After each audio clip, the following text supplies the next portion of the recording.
Thank you. We're going to talk about loss separately from other feelings, which we will discuss in a segment following this. I want to talk about loss in itself because all of us undergo losses all the time. We're undergoing losses, large ones and small ones. The loss of hair. Could be the loss of an ambition when you've achieved a goal. It could be the loss of a pet. It could be the loss of a job. It could be the loss of an ideal, you name it. The loss of self-image at a given moment, whatever. Including and up to the grievous losses of a spouse or a child through death. And these losses all have to be coped with. To deny or to not work closure on certain losses is to wound ourselves for fully living and coping with life as it goes on. I do a good deal of grief counseling, plus the fact that 7 years ago I lost my wife to a sudden cerebral aneurysm, and but prior to that I'd lost my mother, father, and brother. My brother to the same thing that killed my wife, which is an explosion of an artery in the brain, which comes without warning. The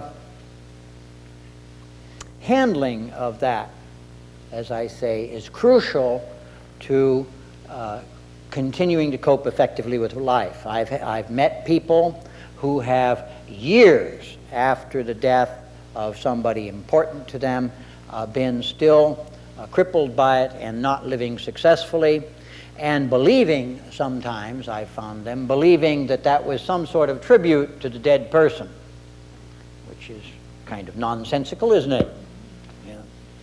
Yeah. That somehow it showed the extent of their love if they aggravate their suffering now that they're continuing to live. So I want to talk about that in terms of Kubler-Ross's approach, but I also want to correct certain misconceptions various people have about Kubler-Ross's approach. In the first place, and those of you who are unacquainted with Kubler-Ross will rapidly get acquainted with Kubler-Ross right now, but some of you know her as the woman who, working with concentration camp victims and later then working with terminally ill people, developed a schema, if you will, for the process concerning the feeling states we go through when somebody we love is dying or when we have been given the death sentence.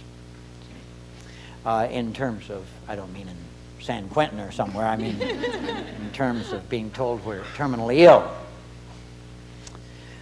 One point about that, I recently had to deal with a young woman of 36 who was told that she had terminal cancer and who said, "And I haven't lived." And I said, "What have you been doing for 36 years? Which brings us back to the first two talks. Because when I was in Korea, people half her age were being killed. And they had lived. I was alive. And the point is that it's just too bad that too many people don't even begin to learn how to live until they receive a death sentence. One of the things that happens, Kubler-Ross pointed out, one of the first stages when somebody we know has been killed or is dying, or when we've received such grievous news as we've just described, or are going through the process of the loss of a spouse through divorce. One of the first things that happens is denial. This ain't happening. Not only is the denial sometimes verbal, sometimes it is so powerful a denial, it never reaches the level of conscious admission that this event is happening. When my father was dying, he was in the hospital, and I was visiting him, and one of my brothers came by who had not received the word. He was traveling, and he was traveling through, and he hit the hospital, and I was there. And I announced to him, "Daddy is going to be dead by morning." And he said, "Oh, yes," and we talked about that a little bit, and then we went back in and visited with my father, who was a really non-compos mentis. He had Alzheimer's for the last 7 years of his life. And then my brother said he was going to visit my aunt and uncle, who lived 12 miles from that hospital, and then he was going on to Sacramento, where all the siblings were. And I said, look, I don't have enough change with me. When you hit Tony and Connie's house, be sure and phone the boys in Sacramento. They may want to come up and say goodbye to him, since he's dying tonight. And you might want to tell your aunt and uncle that. And he said, yes, he would, absolutely, yes, He went to visit his aunt and uncle, and they were about to leave for vacation. They asked how, quote, Louis was, and he said, wonderful, couldn't be better. He did not phone his brothers in Sacramento. I have a lot of brothers. I'm going to have at least 6 pallbearers. And I often said that I had 8 kids because I wanted at least 6 of them to be friends of mine when I died, so I get to the grave okay, you know.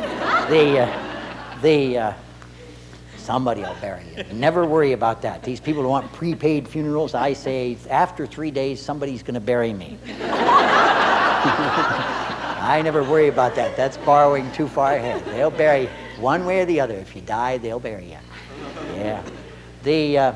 Anyway, the denial was so powerful that he literally didn't hear a word I said, ignored the conversation of myself and the doctors and so on and so forth. None of that entered his consciousness, though he sat there and agreed, or stood there and agreed.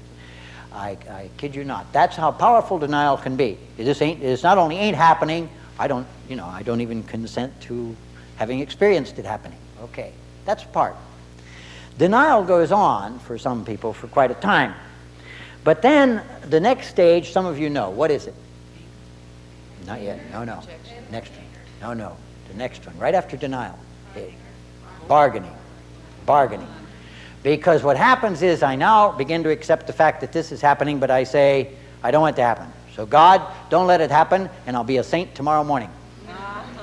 It's never now. St. Augustine said, Lord, give me chastity, but not yet.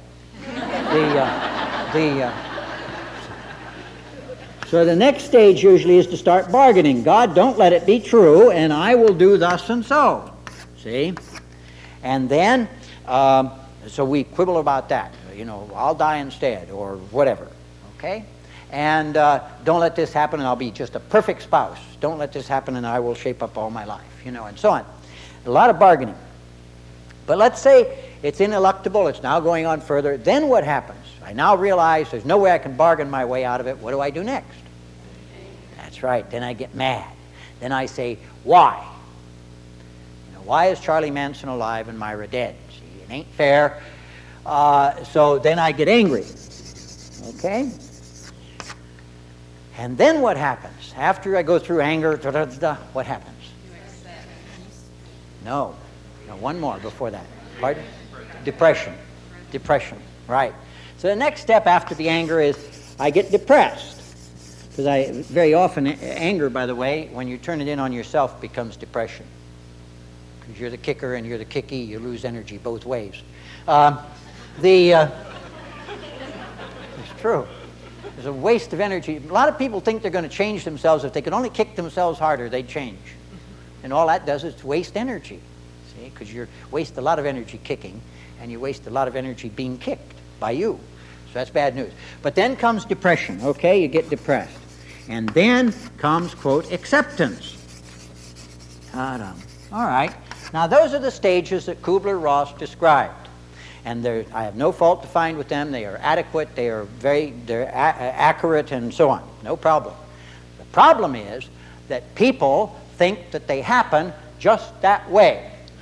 And that you go through 1, 2, 3, 4, and then you hit acceptance, which is 5. So that you know, I have people come to me, and it's 14 months after the death of somebody in the family, and they say, there's something wrong with me. I haven't accepted it. I should have accepted it after a year. I know that, and I haven't accepted it. And besides that, I'm feeling this way and that way and the other way, and it ain't, you know. Meanwhile, not only do they mistakenly believe that it is this stair-step sort of progression, that we go through these and then we get to the other side, but they also, early on in the situation, experience something they call going crazy. I think I'm going crazy. And the reason they think they're going crazy is because not only don't they happen in this progression, they go from here to here to here to there to here to here to here to here, and they jump all over the board. And they continue to jump all over the board. And so then people say, what's wrong with me? See, one minute I'm accepting it, next minute I'm angry again, next minute I'm denying it didn't happen, and then next minute and they're bouncing all over and they think they're going crazy. If you don't feel you're going crazy during a time like this, you're probably crazy. You're just not normal. Feeling like you're going crazy at a time like that is normal. Okay? Understand that. See, if more people understood that, then more people would feel okay about themselves. All right. I have further information for you about these. Where did those people get the notion that the grieving process should be over in a year and that there's something wrong with them if it ain't? I even get to end sentences with prepositions because of my poetic license. Winston Churchill once said, when somebody questioned him about ending a sentence with a preposition, he said, the rules of grammarians are something up with which I will not put. I agree with that. All right, now, I never know how many English teachers I have hearing these things, see, and they all go up in arms when you get American on them instead of English. Okay. The reason that people think it should be over in a year is a sort of consciousness that they have culturally that grieving takes a year. And they got that because in the Western world, in Western Europe, England, and the United States, we did, for right up until World War II, have a process of mourning that was rather official. In Edwardian England or Edwardian England or Victorian England, and right up to the time of the end of World War II or into World War II, people who had lost somebody they loved in the family member died, men wore a black armband for a year. It was specified. It was sort of a social thing. FDR wore a black armband and was wearing it the day he died. He was wearing it in honor of his mother who had died during the previous year. Okay? The women usually wore black for a year, and people did not invite the grieving person to happy events such as christenings and weddings and birthday parties because they were out of respect for the fact that they were in mourning, and they didn't figure that they would be very happy at that event, and so they didn't invite them. But at the end of a year, and by the way, during that year, you changed your wedding ring for a mourning ring. That's great Aunt Amy's, great Aunt Amy's mourning ring. Okay? Used to be over here. I moved it over there. Now you can't get the dang thing off. Which signified that you were a widow or a widower. Okay? And so the reason a year was chosen is very simple. During that first year, you hit all of the firsts without the other person. First anniversary without, first birthday without, first Christmas without, first New Year's without, first Hanukkah without, you name it, first everything without. Still with me. And so it was figured you got through one cycle, and then you were, ready to get back into normal social dialogue with other people, be invited to parties, and could, etc. So that was the reason. But the fact is that grieving is not over in a year. Missing somebody you love will go on as long as you remember them. So that, for example, one of my sons is getting married in October, and he came by yesterday and we were chatting about it. I was reassuring him that he was not making a mistake. Well, all his buddies are saying, you'll regret this, and I said, you tell him, And he says, that's the way I feel about it, etc. And then he said, there's not a day that goes by that I don't miss Mom, and, quote, this wedding is going to be really sort of bittersweet because I really wish she could be here. Of course, that's normal. And it's been normal for all the other weddings. So far, 4 of them, and they've all chosen wisely. When Myra was alive and they would ask me how to choose a marriage partner, I'd say, go ask your mother. She made a better choice than I did.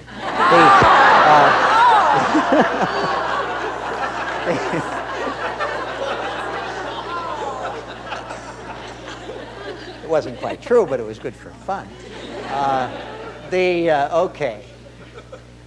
But the fact is that for reasons such as that, we are always having certain memories come back to the other person in terms of the loss of somebody.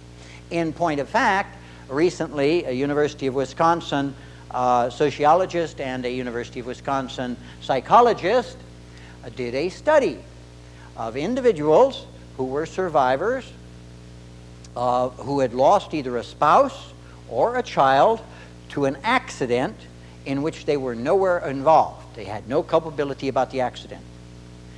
But the accident had occurred 5 to 8 years ago. And in every one of these areas, those people surveyed had, within the last 2 weeks, prior to the survey, experienced one or more or all of these feelings, which didn't surprise me at all. I talked at the Beginning Experience Convention in Denver a few years back, and I met a gentleman there who had 3 years previously lost 2 daughters in an automobile accident. And he told me that every day he grieved about them, you see, okay?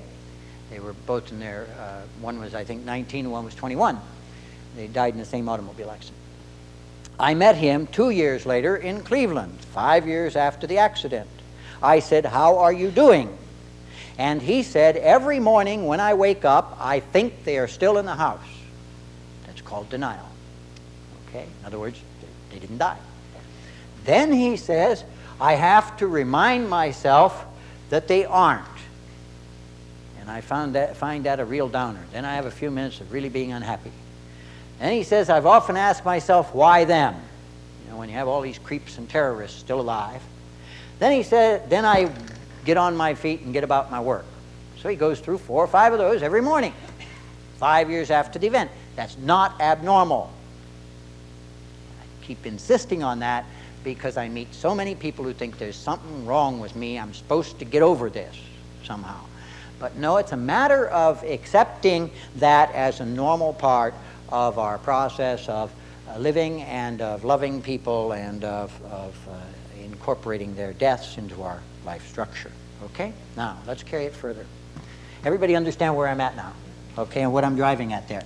That if you get a set idea that somehow that follows a progression and therefore you're crazy if it doesn't follow that progression, or that somehow it's supposed to be over in a year, or that, it doesn't work that way. It hopscotches all over and we have lots of mixed feelings.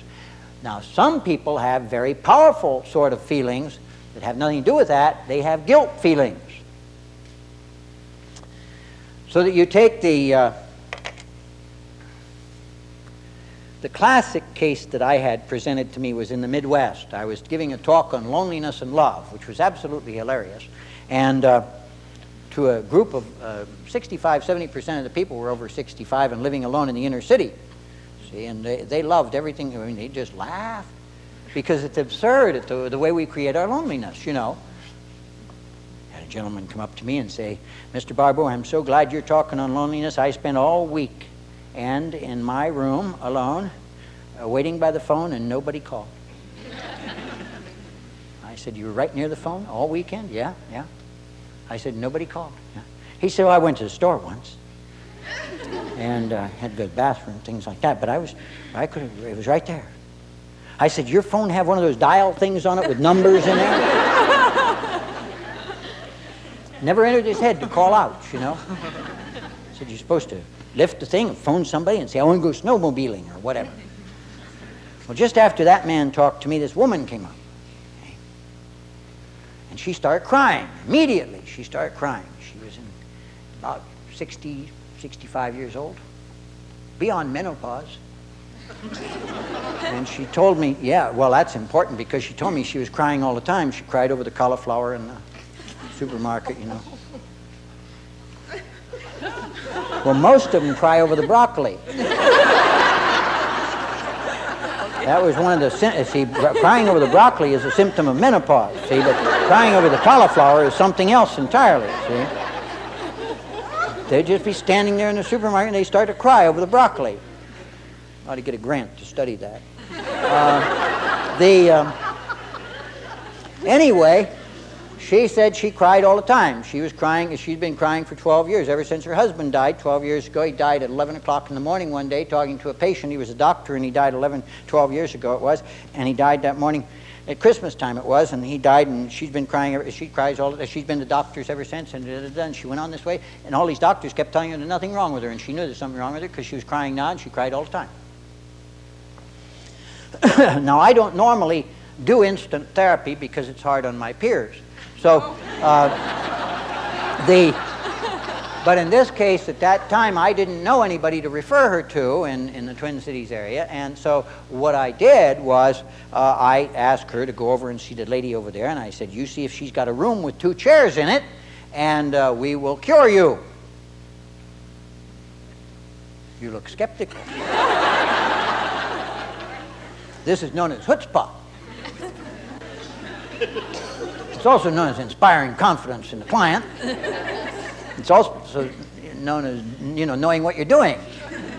So I brought her into this room, and I sat her down, and I said, tell me, why was it important that your husband died at Christmas time? And she said, because at Christmas time we always made up any arguments we had had, and we had had an argument, and we hadn't made it up.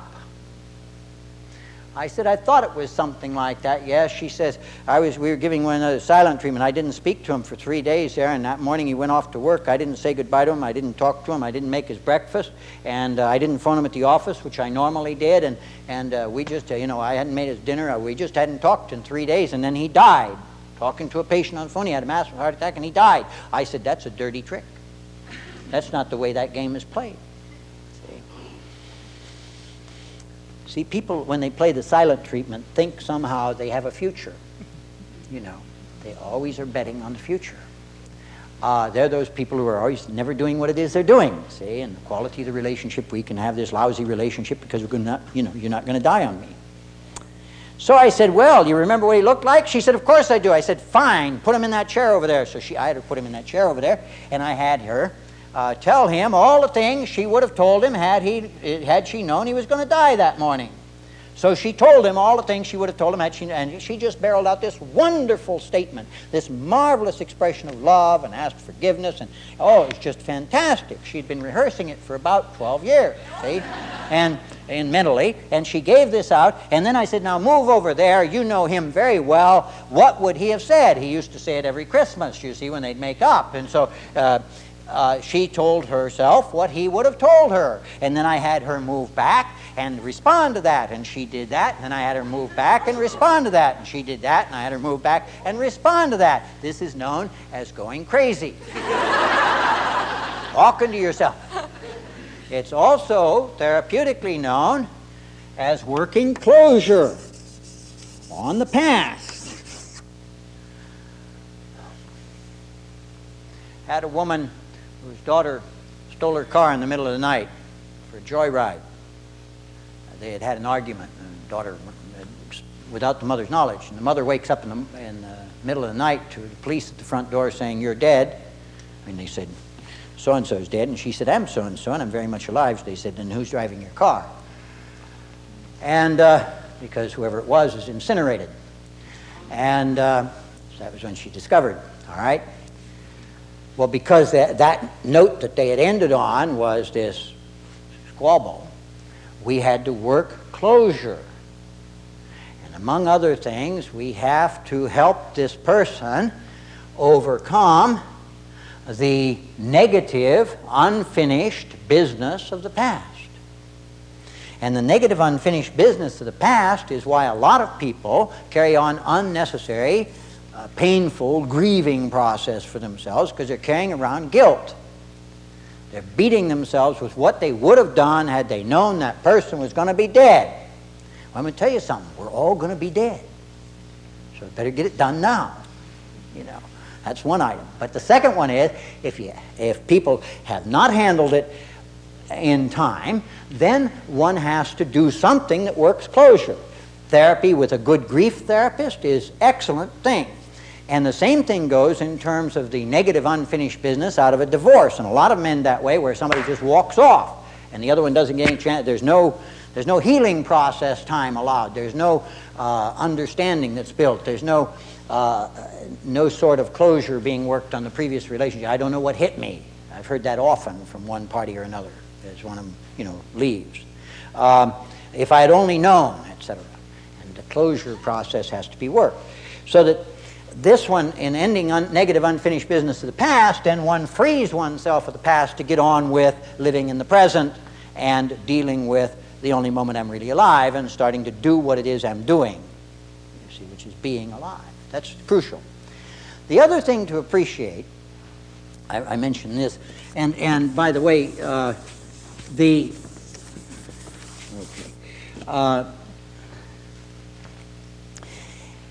problem with regard to our culture right now is a good corporation, if they're really benevolent towards you and you lose your spouse, will give you 3 days off. But you're expected on the 4th day to be back at work, functioning normally.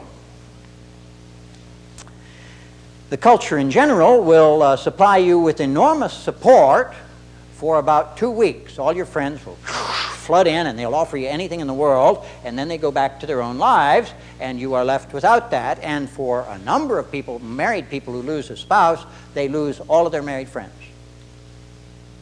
because they are now singled.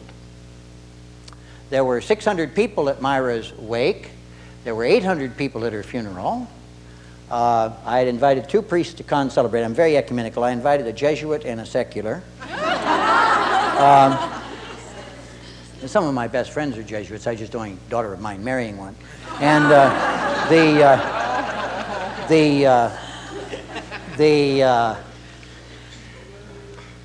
and 18 priests and a bishop came out.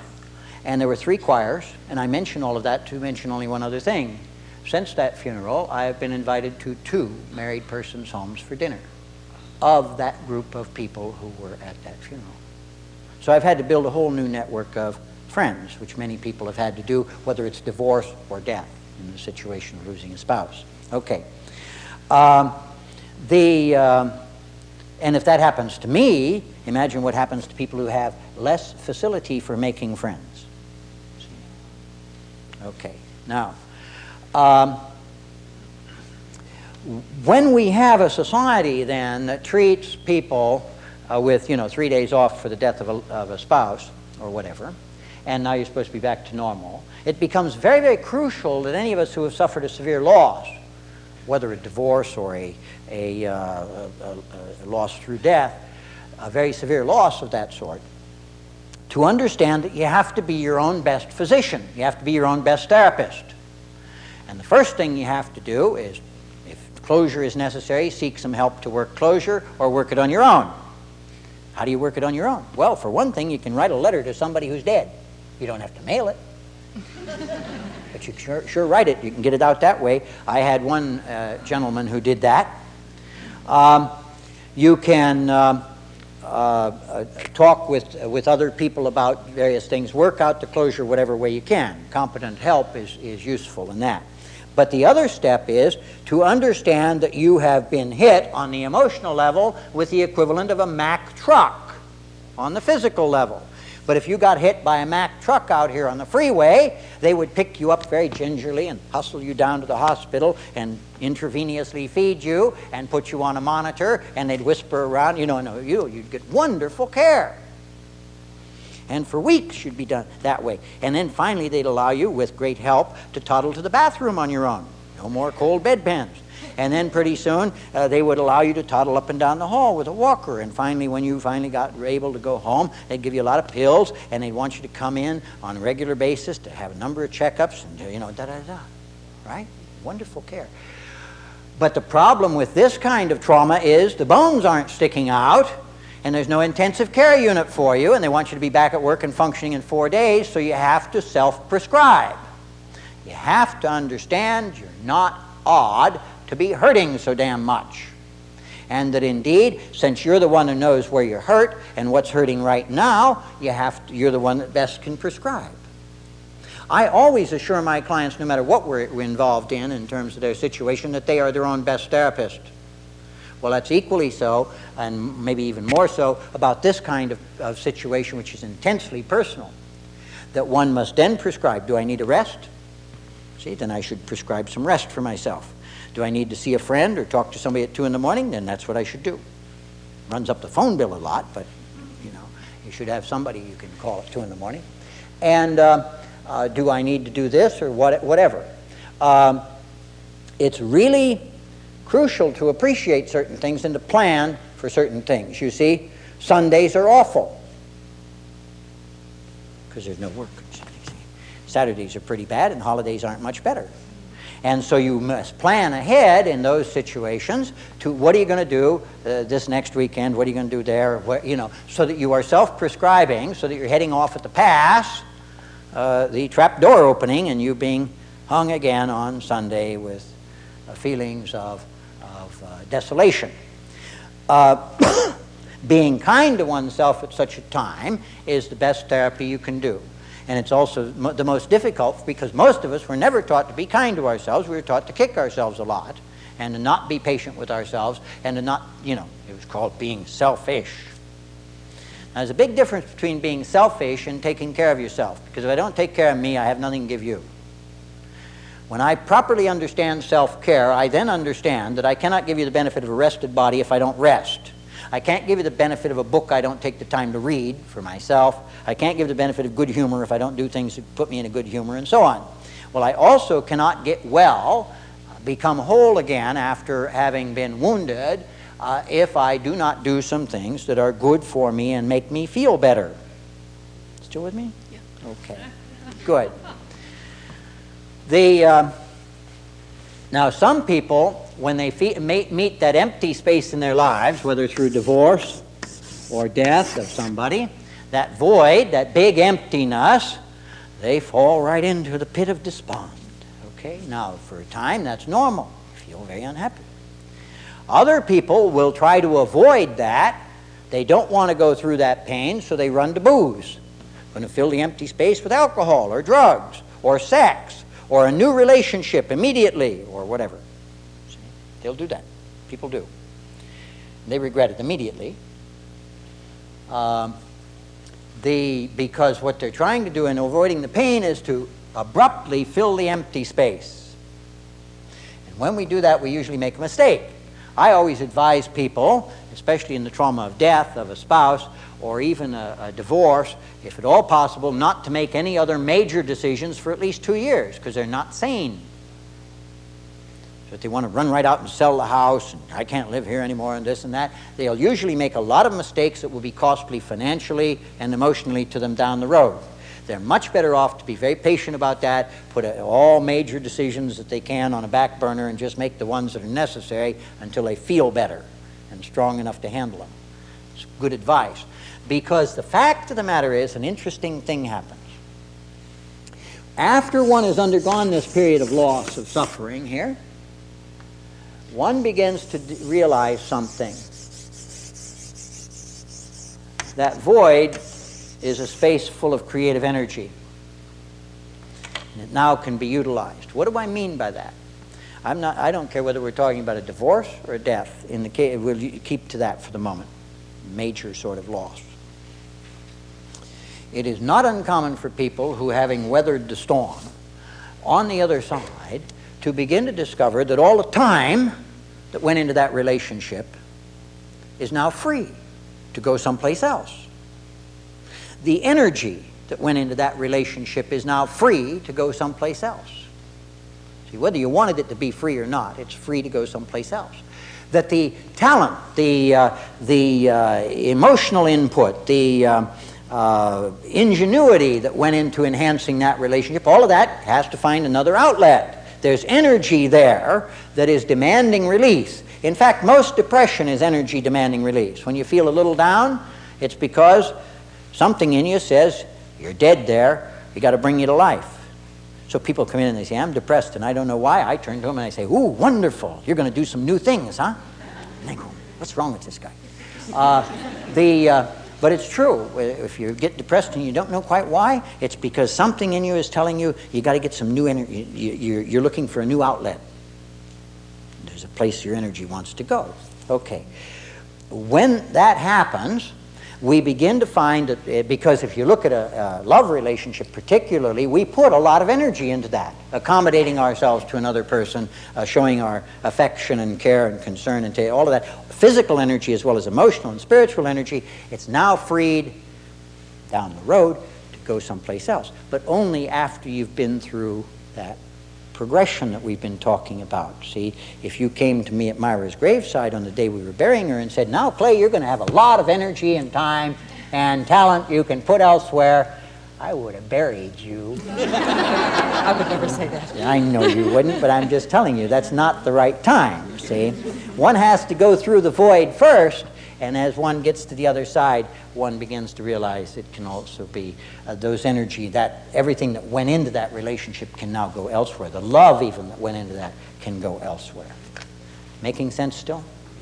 When you realize that, you see that it is a time that one passes through, but that to try to avoid it, very often people who try to avoid the suffering involved in loss are not facing reality, and therefore they end up creating a worsening situation for themselves than if they went through the suffering.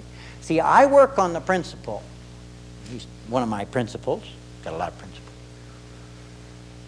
that about 2/3 of the sufferings you and I undergo are unnecessary, most of them self-induced.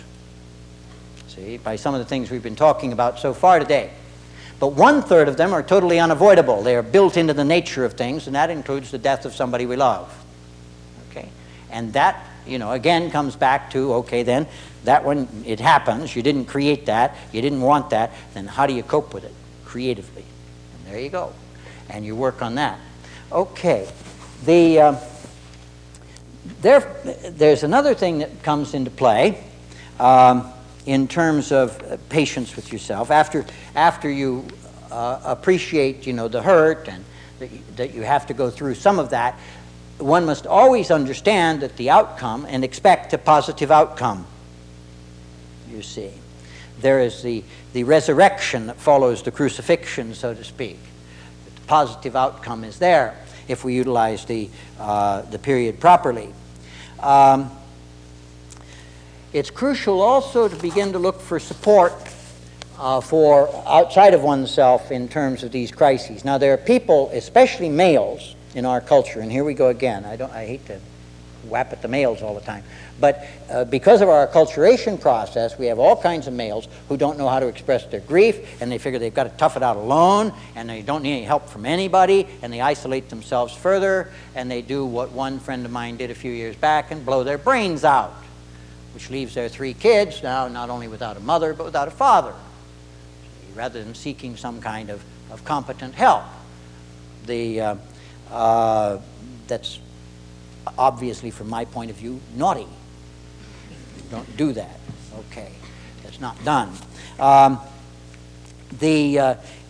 of the things to be aware of in terms of loss, and in terms especially of the depression aspect of loss, is that we have clinical signs for depression, okay? They include, among other things, a radical change in sleep habits, a radical change in eating habits. When I say radical change, you see some people sleep all the time and they're always tired. Other people they can't get to sleep, they have insomnia all the time. See, both of those are signs of depression. Some people stuff themselves and still feel hungry, that's a sign of depression. Other people starve themselves, that's a sign of depression. You still with me? Good. Well, one of the things you have to be careful of then when you're taking care of yourself in terms of a loss is to see that you try to get to maintain your proper nutrition, the proper balance in your diet as much as possible, and to make yourself get a proper amount of rest and sleep. That way you will avoid slipping deeper into a depression. Those are just 2 of the symptoms of depression. They're not all of them, but I wanted you to be aware of that.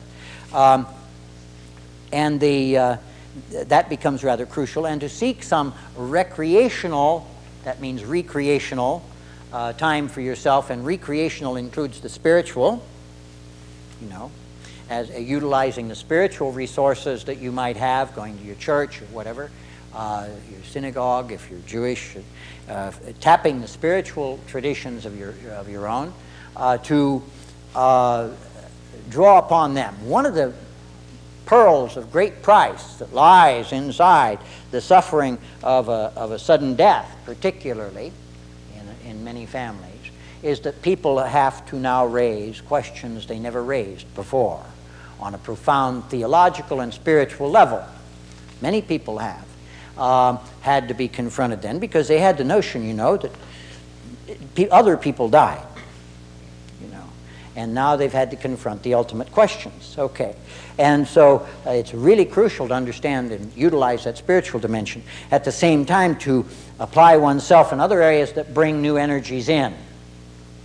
When we talk about creating ourselves,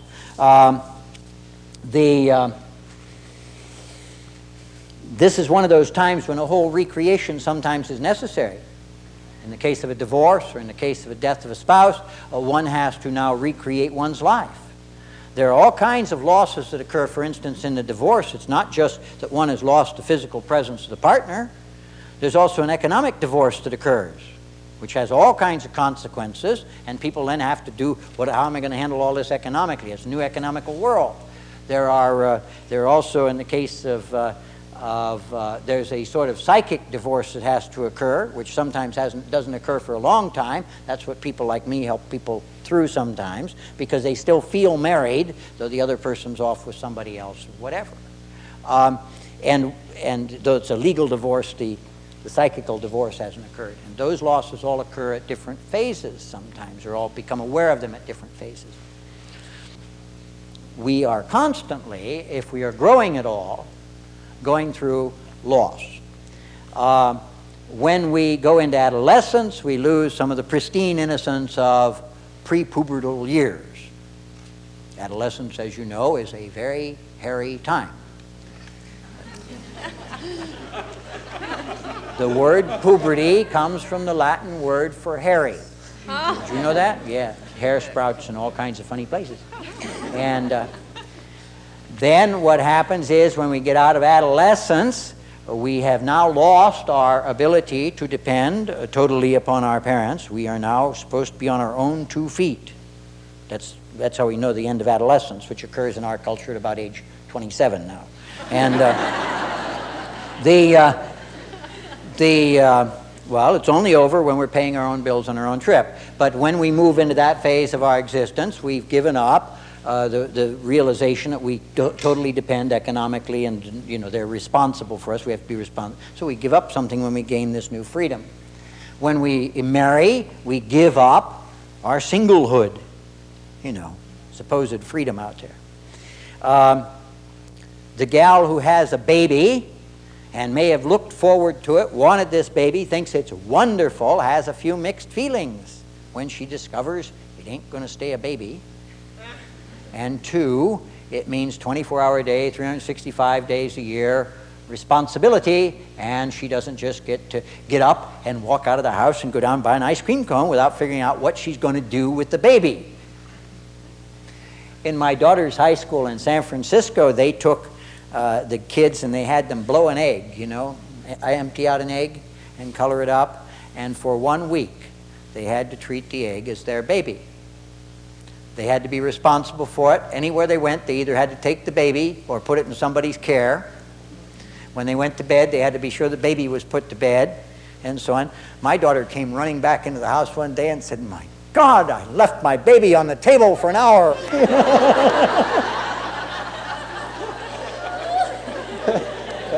But anyway, I thought, what baby? And she picked up this egg and told me about the exercise they were doing, which I thought was wonderful. But you see, having the joy of having a baby, having this new wonderful benefit of, say, motherhood, one gives up the total freedom that one may have had in terms of movement even. Okay? So that we're always in the process of losing, even as we gain. And the awareness of that can help us to, when we understand that, you know, in order for the flower to bloom, the seed has to die, you know, and all of this. And we can't force some of these things. But at the same time, we have to be aware of that constant process in life of loss and gain. A while back, I had a client who said, "Well, I just want to get through this phase right now." I want to get through it fast, see? So I said, you sit right here and I'll be right back. And I went out into my garden, and I have some rose bushes there, and one of them's a Cecil Brunner rose bush. And I don't know how many of you know, Cecil Brunner rose bushes have little roses about as big as my little fingertip. Okay, and they're very fragrant, and they're very beautiful, and they last for a long time. The fragrance lasts for a long time. I went out and I plucked one that was in lovely bloom, and I plucked one that was still all closed up. And I came up and I said, smell this. And she smelled it and said, ooh, wonderful, wonderful. Yeah, oh, fine. I said, now look at this. This is potentially that. But you see, it's still all closed up. Here, I'll open it up for you. And I began to open up the bud. And of course, it all fell apart. I destroyed it. We have to work with in the process of our own growth, we have to be patient with ourselves in various things, particularly which require time. Or if we try to hurry the process to get to this more beautiful thing, we very often will destroy the thing we're trying to create. It's really crucial to understand that. And so I did that, and this person thought I was a horrible atrocity, committing so-and-so for destroying this bit of rose here. But it made the point, I think. I don't think she'll ever forget it. Okay. Now, let me check my notes here. There are a couple of things. Some of you I see are taking notes. There's a marvelous first aid book on dealing with all kinds of emotional loss. It's a paperback. It's called How to Survive the Loss of a Love. It's by Carl Grove. And I give it away to a lot of clients because it's subtitled 58 Things to Do When There's Nothing to Be Done. And on every page, it's not a think trip book. That's why I like it. See, because very often the people in pain that I'm dealing with who are suffering a loss, they don't want to read a big intellectual book, a big tome on grieving or Kubler-Ross herself. They need a first aid book. And this one has instructions, so to speak. Item 1, do this. Item 2, do this. And then on the facing page, it has usually a poem or a meditation. So that, for instance, when it says, get plenty of rest, you see on page whatever it is, item so-and-so of the 58, they give you get plenty of rest, and it tells you why you need to get your rest. On the facing page, it says, there is no poem on this page because the poet's taking a nap.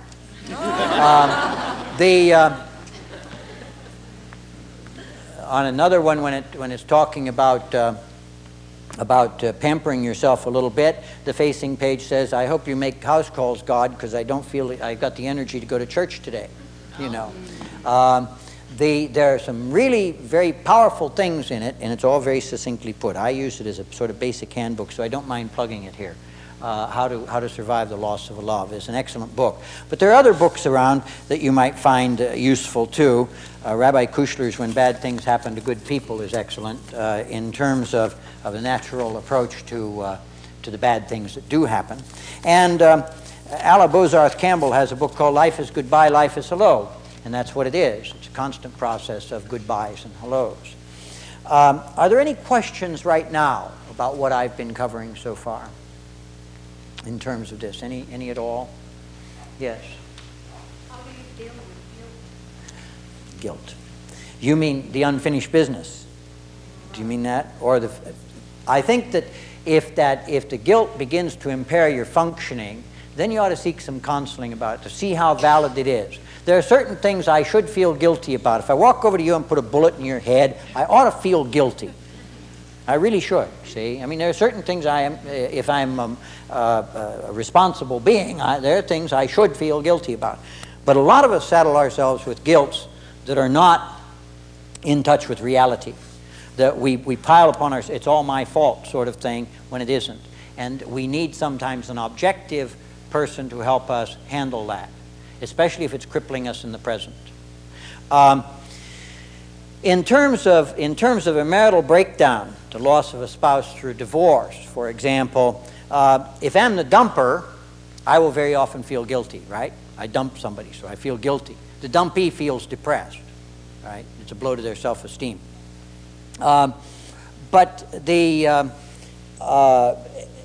and learning to cope with that from either aspect, because it's both sides, different sides of the same coin, so to speak, is so highly individualized. Therapy is in order if it's hampering one's effective functioning.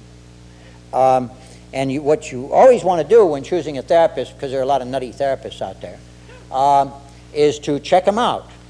I mean that. Interview them over the phone. Say, have you handled grief? Are you comfortable in handling grief? How do you handle guilt? Do you believe in short-term therapy? Do you have a sliding scale? You ask that. And if the guy or gal that you're talking to doesn't like you're doing that, you know you're not with a good therapist. You hang up on them right now. You just excluded them. Because if they're really good, they'll say, boy, you're asking just the right question. Or gal. I don't want to be sexist about this. Okay.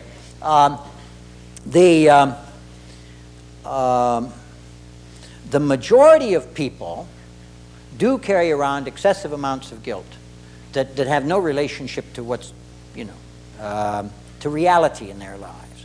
They blame them. They're neurotic. They blame themselves. So they're easy to work with. They're the ones who come in. They're not the ones who say, I didn't do it all the time. They're the ones who say, it's all my fault, it's all my fault, it's all. They're wonderful to work with, because what you do is you get them to shed responsibility. Free them. They blossom like roses, see, when you do that. That acceptance of inordinate responsibility very often is what leads to some of the guilts. It does indeed take two to create a relationship. And if I've done everything possible in terms of a relationship that I know, humanly possible, to maintain it and so on, and another person still leaves or behaves and, runs away or whatever it is, then it's like the mother who felt guilty because she hadn't resolved the argument with the daughter, now that the daughter had incinerated herself in the stolen car. We had to work on her, quote, guilt, but she wasn't guilty. See, she had just tried to maintain a rule, and the daughter was trying to push that, and the daughter went to bed, angry, and so on and so forth. We had to then put her in dialogue with her daughter, in a good dialogue with her, begin to get her to appreciate the fact that her daughter was always going to be part of her life, and that her daughter, that would have been a temporary state. They knew that, and to get her to overcome that in various therapeutic ways. There's also the fact, when we deal in terms of the death of somebody who was dear to us, is that particularly if we have a Christian vision, we know that they're not dead. But even if you don't have a Christian vision, they continue to live on in you. And we always have this wonderful asset, you see. I every so often say, well, Myra, what the hell am I supposed to do now? And she always tells me. She was never one to not tell me what to do. No, she was pretty good. She used to say, I wouldn't tell anybody how to live their lives. That's what you do. I leave that to you. But one of the tributes we can pay to people that we really love is to live successfully. You still with me? In the Delivering the Mail book, I make a remark about Myra, and that remark had to do with the fact that I was a romantic lover. And I said to her, we had just met, you see. I met her one day, saw she wasn't wearing her engagement ring the next day, and said, I can't marry you because. Gave her 30 reasons why I couldn't marry her. She said, I haven't proposed. I said, well, you know darn well I don't play games, and you know darn well if I asked you to marry me right now, you would, wouldn't you? And she said, of course. I said, well, I'm heading you off the path. You see what a good guy I am. Next day I told her I'd changed my mind, and she agreed to that. And then I made the mistake of saying, I need you. And she looked me in the eye and said, I don't need you. Whoa. She said, I love you passionately. I want to be married to you. I want to have your children. I want to spend the rest of my life with you. But I don't need you. If you died tomorrow, I would live successfully. I didn't understand that then, I do now. Okay. Yeah, she knew the difference between needing and wanting. I want to make a final comment about that because it has a lot to do with what we've been talking about earlier in terms of doing what it is you're doing and staying current in your relationships. One evening, Myra and I were watching a program that I had wanted to see, Lou Grant. It was based upon a psychological paper, which is a famous paper called On Being Sane in an Insane Place, about a number of psychologists who got themselves locked up and couldn't prove they were sane. And yeah, it's a wonderful classic psychological study. And Lou Grant, as you know, often based various programs on some reality like that. And so one of the reporters gets locked up and then can't prove he's sane. And so we were watching that. And then Myra got up and said, I'm going to go to bed a little early this evening because I'm tired. I got up an hour and a half earlier this morning than usual because I wanted to vouch for so-and-so at the immigration department. I said, okay. And I stood up because that was kind of a signal. You see, we weren't going to make love, and we made a lot of love, which is one of the ways you stay young. You make a lot of love, see? And so I stood up and I embraced her passionately. I kissed her passionately. I said, I love you madly. God bless you and good night. And she went upstairs and died. Now, what would I have said to her had I known that she was going to have an explosion in the brain 5 minutes later? Anything different? No. Okay.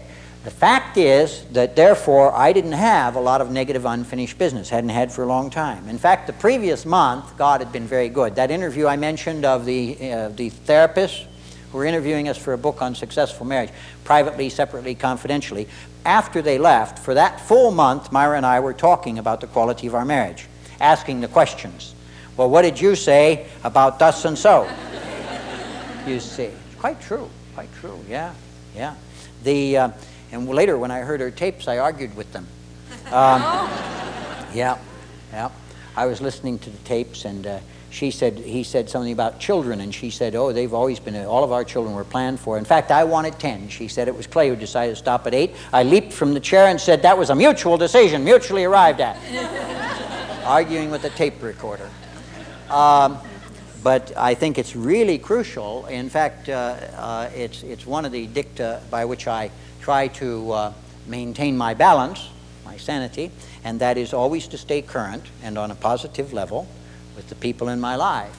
And I assure you, it's a wonderful way to go, and especially when you're doing what it is you're doing, you see, and you tie that in with the other, then you have what the gentleman I mentioned in my previous talk referred to as a 2-month orgasm. Well, in my case, it's a lifelong one, and I wish them all to you, too. So we'll see you in another after lunch. Okay? Thank you.